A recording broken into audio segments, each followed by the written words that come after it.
Hey guys, it's BlairieLouHoo. I'm here with Eric. He's from Stealing Home, but he is here to talk about his acoustic side project. So why did you decide to start this project and when? Well, basically, I sit around at home and just have a lot of ideas floating around, and for the whole time I've been in a band, I've come up with a couple things that are kind of out of genre that I just felt like it would be worth piecing together, and eventually over time, if you don't force it, it just goes together. And it just came time to record it and just had fun. And, JB hooked me up, so yeah. So I was just kind of wanted to get some stuff off my chest. It was finally good to do it. Does your project have a name? It actually doesn't. Like I said, I never really thought about it too much. So, JB, since he's kind of the one helping me put it all together, he just came up with the idea just called Eric Songs. So I was like, it is really a personal thing, so it doesn't really get much more personal than that. So. Okay. Who are your biggest inspirations and influences?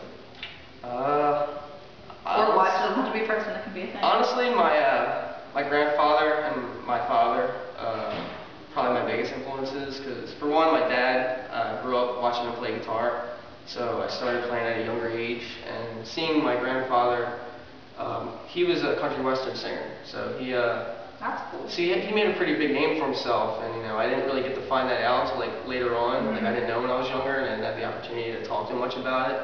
So just seeing what he's done with his life, just anything's possible really. And obviously a lot of modern day bands and stuff. My favorite bands. I don't really have a favorite band, but it varies from I like Bayside, Parkway Drive, the Beatles, old school punk rock, underground hardcore, and plus the local scene. There's so much floating around. There's more every day. Yeah, I'm finding that. It's interesting.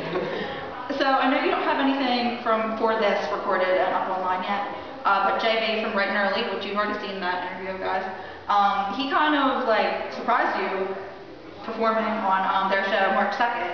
So you did your song Follow the Line. Yes. So tell me about that. What was it? Just did you have any idea for the video? I had no idea. we were in the back room, setting up some things, and he just started strumming away. He was like, "Am I doing this right?" I was like, "Yeah, yeah." And then after we're all done, he was strumming away his chord, and he was like, "You want to do that tonight?" I'm like, "What?" And he was like, I might call you up if we have time." And that's all he said. So I was just kind of sitting there nervous the whole time. He kind of hinted, looked over a couple times, so it totally surprised me, and my friends too, because I didn't even know. So they didn't know. Yeah. A lot of them didn't even hear the song completely finished, so it was pretty cool. Well, it's a great song, and it is up on Facebook, I believe, and YouTube. I'll put a link down there to all that, so hopefully you'll get more exposure to that. So tell me about that song. What is it about? It's pretty much personal stuff. It's it's definitely a song about a love story. Yeah. So through past experiences and stuff, to develop some things to write off of, and having a girlfriend currently helps out too. So she helps me out with a lot of things. I would be lying if I didn't say a lot of those things about her. So it's you need the motivation. Okay. That's where it's at. How many songs have you written for this project so far? So far 3 are recorded. Not fully finished, but there are 3.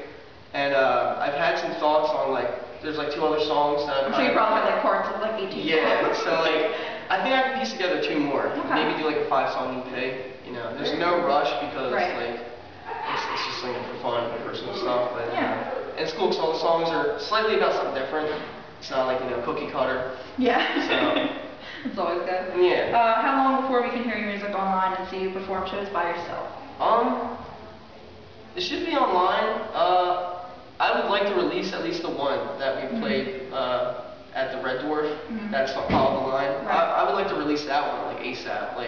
It's been thrown out there on Tumblr and stuff. So there is ways to hear it still, but I probably want to release one, maybe another one, and then if it's going to be a 5-song EP, just release it all together. So I would say within a few months. Okay. I'm trying to get it done ASAP.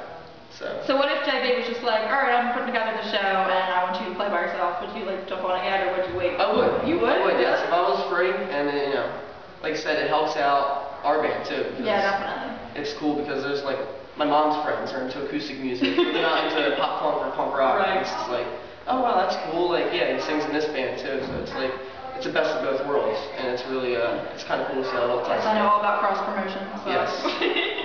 Do you have any final thoughts for people who will see this?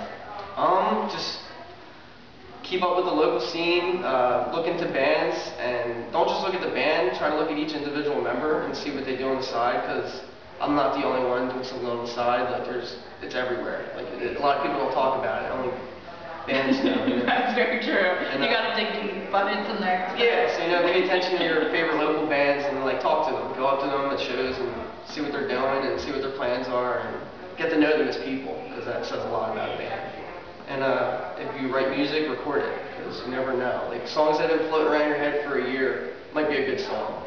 And don't be afraid to do it, and the band should respect their band members for wanting to do something like that, as long as it doesn't put anything in jeopardy, so it works out very well.